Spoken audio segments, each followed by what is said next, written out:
করতে হবে। We are open to kill.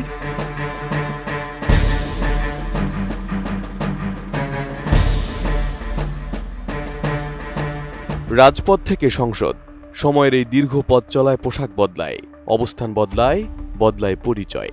কিন্তু কখনো কখনো একটি সামান্য প্রতীকী হয়ে ওঠে পুরো আন্দোলনের ভাষা। তেমনই এক প্রতীক হয়ে উঠেছিল একটি বটল গ্রিন রঙের জার্সি। আর সেই জার্সি পরে আন্দোলনের মিছিল থেকে এবার জাতীয় সংসদের শপথ মঞ্চে উঠলেন জুলাই আন্দোলনের অকুতোভয় সৈনিক হাসনাত আব্দুল্লাহ, বুকে যার সাহসে ভরা। জুলাই গণঅভ্যুত্থানের দিনগুলোতে রাজপথে যে কয়জন ছাত্রনেতা সামনে থেকে নেতৃত্ব দিয়েছেন, তাদের মধ্যে হাসনাত ছিলেন অন্যতম আলোচিত মুখ।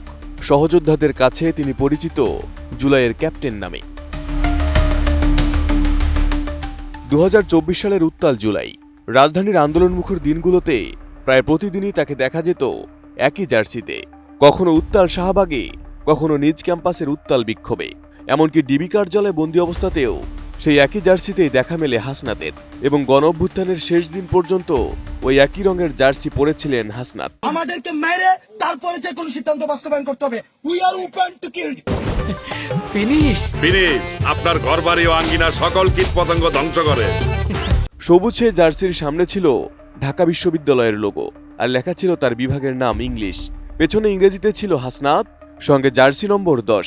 দিনের পর দিন সংঘর্ষ, উত্তেজনা, অবরোধ, সবকিছুর মধ্যেই একই পোশাকে রাজপথে ছিলেন হাসনাত। আন্দোলন পরবর্তী সময়েও সেই ধারাবাহিকতা ভাঙেননি তিনি। অন্তর্বর্তী সরকারের শপথ অনুষ্ঠান, রাজনৈতিক সমাবেশ, সব জায়গাতেই দেখা গেছে সেই একই জার্সি। পরবর্তী সময় নতুন রাজনৈতিক শক্তি হিসেবে আত্মপ্রকাশ করে এনসিপি।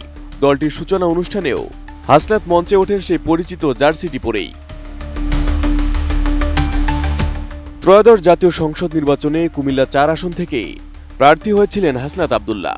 বাংলাদেশ জামায়াত ইসলামী নেতৃত্বাধীন 11 দলীয় নির্বাচনী সমর্থনে এনসিপির প্রতীক শাপলা-কলি নিয়ে অংশ নেন নির্বাচনে। ফলাফলে তিনি পান 1,66,583 ভোট। তার নিকটতম প্রতিদ্বন্দ্বী ছিলেন গণ অধিকার পরিষদের প্রার্থী, যিনি বিএনপি ঘনিষ্ঠ রাজনৈতিক বলয়ে সমর্থিত ছিলেন। তিনি পান 49,885 vote.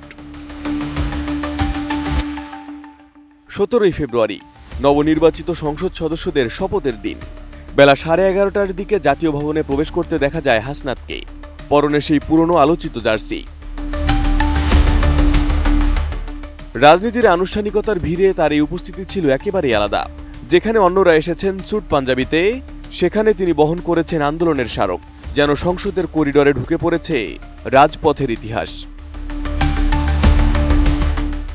Arif Hasan, ATN news.